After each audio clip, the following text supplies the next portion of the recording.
여러분 안녕하세요. 7월 셋째 주, 그러니까 7월 14일부터 7월 18일까지 국내 증시, 정말 흥미로운 한 주였습니다. 네, 안녕하세요. 맞아요.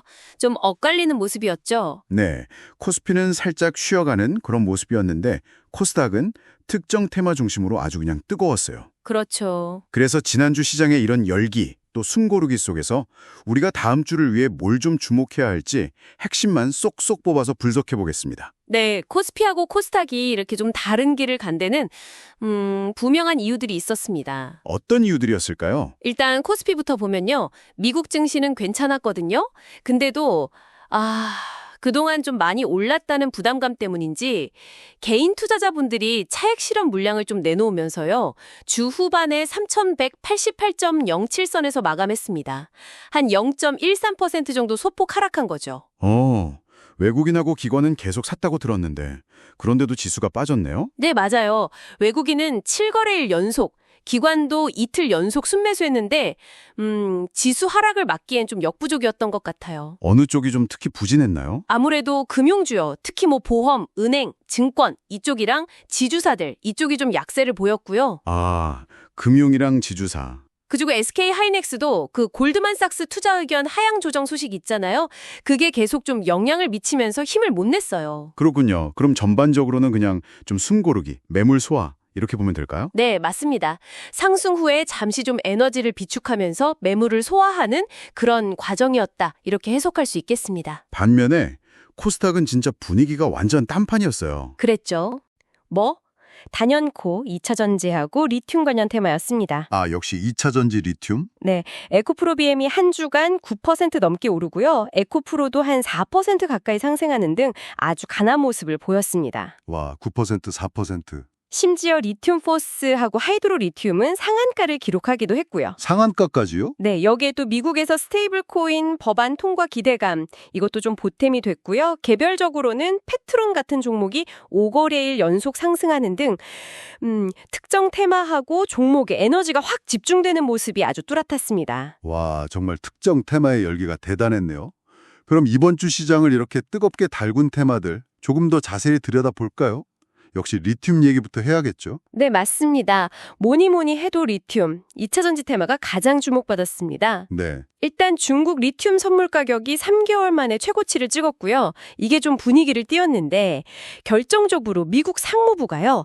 중국산 흑연에 대해서 93.5%, 와, 이게 엄청 높은 거거든요. 93.5요? 네. 거의 100%네요? 네, 이 정도의 반덤핑 관세를 예비 부과하기로 한 게 아주 컸습니다.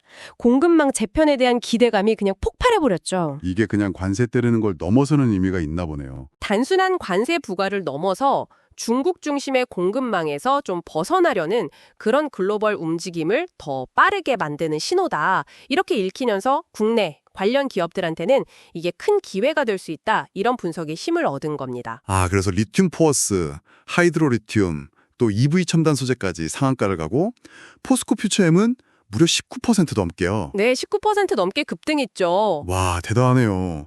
흑연 대체제 기대감으로 태경 BK, 상보 이런 종목들도 움직였다고요? 네, 맞습니다. 관련주들이 다 같이 움직였죠. 정말 강력한 모멘텀이었습니다. 정말 강력했네요. 다음으로 스테이블 코인 테마도 좀 움직임이 있었다면서요? 네, 이것도 미국발 소식인데요. 미국 하원에서 스테이블 코인 규제 법안, 일명 지니어스법이라고 하던데 이게 통과되면서 제도권으로 들어오는 거 아니냐? 이런 기대감이 커졌습니다. 법안 통과요? 네, 이제 트럼프 대통령 서명만 남은 상황이라고 하는데요. 이 소식에 더즌, 넥서스 이런 종목들이 올랐고요. SJ 같은 경우는 유상증자 소식까지 겹치면서 상한가를 기록했습니다. SGA는 호재가 겹쳤군요. 그 외에 또 주목할 만한 테마 움직임 뭐가 있었을까요? 전국적으로 비가 엄청 왔잖아요. 그래서 재난 위기 경보가 심각 단계까지 올라가면서 롯데정밀화학이나 조비 같은 장마, 수자원 관련주들이 잠깐 반짝했습니다. 근데 이건 좀 단기적인 이슈로 보이고요. 네, 비 때문에 잠깐 오른 거. 그리고 또 하나는 오는 21일 국회 정무위원회에서 STO, 즉 토큰증권 관련 법안 심사가 예정돼 있다는 소식이 전해지면서 K옥션이나 핑거 같은 종목들이 기대감으로 상승했습니다. STO요? 이게 뭐의 약자죠? 네, 토큰 증권인데요. 실물 자산이나 금융 자산을 기반으로 해서 발행하는 그런 디지털 증권을 의미합니다. 이것도 요즘 관심이 뜨겁죠. 그렇군요. 법안 심사 앞두고 기대감이 있었네요. 반대로 좀 부진했던 테마들도 있었잖아요. 네, 있었죠. 이재명 대통령이 중국 전승절 행사에 불참할 수도 있다. 이런 가능성이 나오면서 화장품이나 여행 같은 소위 중국 소비 관련주들이 좀 약세를 보였고요. 중국 관련주들. 네, 그리고 금호 타이어 공장 화재 소식 있었잖아요. 그 여파로 손해보험주를 포함해서 금융주 전반이 좀 좋지 않았습니다. 맞다. 화재 소식 있었죠. 그리고 아까 말씀드린 SK하이닉스 투자 의견 하향 조정 여파로 반도체 관련주들도 전반적으로는 좀 약세를 면치 못했습니다. 네, 이렇게 다양한 테마와 종목들이 움직였는데요. 본격적인 종목 분석에 좀 더 들어가기 전에 저희가 항상 드리는 안내 말씀이 있죠. 잠시 그 부분 짚고 넘어가겠습니다. 네, 여러분 본 콘텐츠는 저희가 2025년 7월 18일 기준으로 확보한 데이터를 바탕으로 제작되었습니다. 제공되는 정보에는 혹시 오류가 있을 수도 있고요. 또 검증되지 않은 평가 방법론이 사용될 수도 있다는 점은 참고해 주시면 감사하겠습니다. 네, 그리고 가장 중요한 부분이죠. 네, 어떠한 경우에도 저희가 특정 종목에 대해서 뭐 사시라, 파시라 이런 매수나 매도, 추천 같은 투자 권유를 목적으로 하는 것은 절대 아닙니다. 모든 투자 결정과 그 결과에 대한 책임은 전적으로 투자자 본인에게 있고요. 투자하실 때는 원금 손실 가능성이 있다는 점을 반드시 꼭 유념해 주시기 바랍니다. 네, 맞습니다. 신중한 투자가 중요하죠. 자, 그럼 이제 개별 종목들의 움직임도 좀 더 살펴보겠습니다. 금요일에 특히 눈에 띄는 종목들이 꽤 있었던 것 같아요. 토요일 하루에만 9.77% 오르는 등 강세를 계속 이어갔습니다. 파이nem텍, 이거 왜 오른 거죠? 역시 애플의 폴더블 폰 출시 기대감 때문인데요. 특히 그 안에 들어가는 내장 힌지, 이걸 공급할 수 있다. 이런 가능성이 부각되면서 주가가 좋은 흐름을 보이고 있습니다. 애플 폴더블 폰 수혜주로 꼽히는군요. LNF도 금요일에 엄청 올랐어요. 12.89%요. 맞아요. LNF 급등했죠.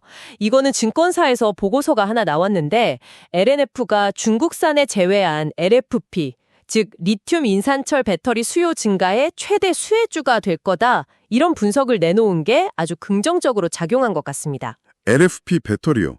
이건 어떤 배터리죠? LFP는 에너지 밀도는 조금 낮지만 안정성이 높고 가격 경쟁력이 있어서 최근에 아주 주목받는 배터리 종류입니다. 그렇군요. 가격 경쟁력이 있군요. PI 첨단 소재도 금요일에 15% 넘게 급등하면서 시장의 주목을 확 받았네요. 네, PI 첨단 소재도 강했죠. 이 회사는 PI, 즉 폴리이미드 필름을 만드는데요.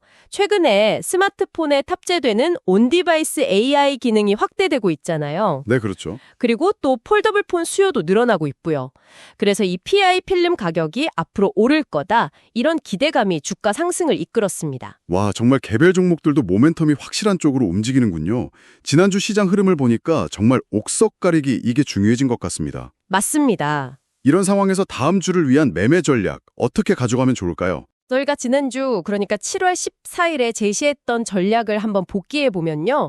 실질적인 호재를 가진 성장주 그리고 일시적인 악재로 조정을 받는 우량주 또 정책이나 글로벌 트렌드 관련 테마주에 주목하자 이렇게 말씀을 드렸었는데요. 네, 그랬었죠. 이번 주 흐름을 보니까 이 전략이 어느 정도는 좀 유효했던 것 같습니다. 어떻게 유효했을까요? 구체적으로 좀 짚어주시죠. 네, 일단 성장 동력 측면에서 보면요. 리튬이나 2차 전지 테마 안에서도 미국의 중국 견제, 그러니까 관세 부과라든지 공급망 재편 같은 확실한 명분을 가진 종목들, 예를 들면 포스코 퓨처엠이나 LNF 같은 종목들요. 확실한 명분이 있는. 네, 그리고 개별적인 호대가 있는 펩트론 같은 종목은 여전히 좀 주목할 필요가 있어 보입니다. 네, 그럼 가치주 쪽은요? 가치주, 그러니까 금융주나 지주사처럼 주가가 좀 하락한 섹터에서 일시적인 요인으로 조정을 받은 우량주를 찾는 접근, 이것도 뭐 여전히 유효하긴 합니다만 조금 더 신중하게 옥석을 가릴 필요가 있겠습니다. 좀 더 꼼꼼히 봐야겠네요. 테마 쪽은요? 테마 쪽은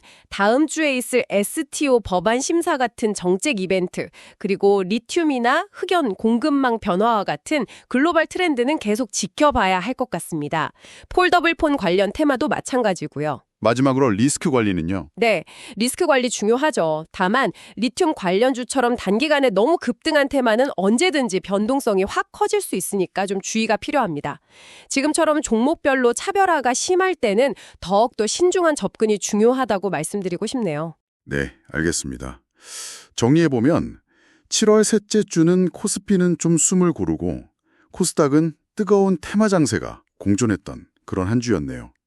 특히 리튬 관련주의 질주가 정말 인상 깊었습니다. 네, 아주 강했죠. 다음 주에는 말씀해 주신 STO 법안 심사 결과라든지 리튬, 흑연 관련 뉴스들이 시장에 또 어떤 영향을 줄지 주의 깊게 봐야 하겠습니다. 네. 이번 주처럼 특정 테마로 에너지가 막 강하게 쏠릴 때는 기회를 포착하는 것도 물론 중요하지만 그 이면에 숨어있는 변동성 확대 가능성에도 항상 대비해야 한다는 점, 이걸 꼭 기억해야 할 것 같습니다. 네, 변동성 대비. 다음 주는 또 어떤 새로운 변수가 우리 시장에 나타날지 계속해서 지켜보시죠.